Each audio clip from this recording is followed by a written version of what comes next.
Hello বন্ধুরা, কেমন আছো তোমরা সবাই? আশা করি খুবই ভালো আছো। আমিও ভালো আছি। এদিকে দেখো আমরা রেডি হয়ে গেছি। আমি, মা আর পুচকু মিলে যাব হচ্ছে আমার বান্ধবীর স্বাদে।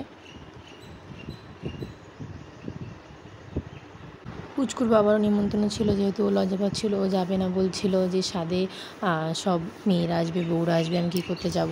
অনেক বলার পরেও ও যায়নি, তার জন্য আমি, মা আর পুচকু মিলে রেডি হয়ে গেছে যাব। আর দেখো রাস্তায় চলে এসে আমাদের এগিয়ে দিতে দিতে নখ কাটছে।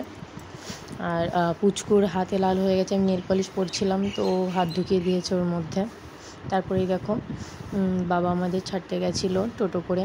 এদিকে দেখো আমার বান্ধবী স্বাদে খাওয়া দাওয়া করছে। এই ভিডিওটা আমি ওর কাছ থেকে নিয়েছি পরে, যেহেতু আমরা যাওয়ার আগেও স্বাদ হয়ে গেছিলো, আমার পৌঁছাতে লেট হয়ে গেছিলো, ও চেঞ্জও করে ফেলেছিলো।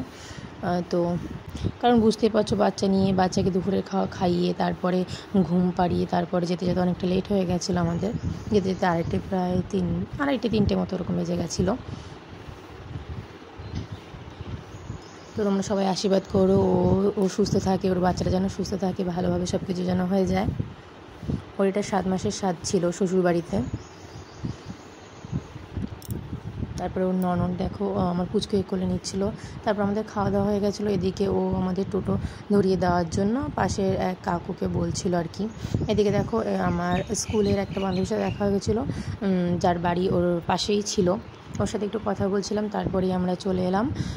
রাস্তা ঘুরে গেলে একটু দেরি হতো, টোটো পেতাম না, এর জন্য লাইনে, ওর পাশেই লাইন ছিল, তার জন্য লাইন পার হয়েই আমরা টোটো ধরবো।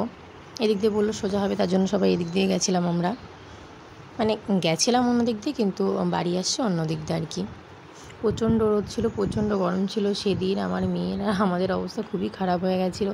তো টাটা বন্ধুরা, ভালো থেকো সবাই, সুস্থ থেকো। ভিডিওটা কেমন হচ্ছে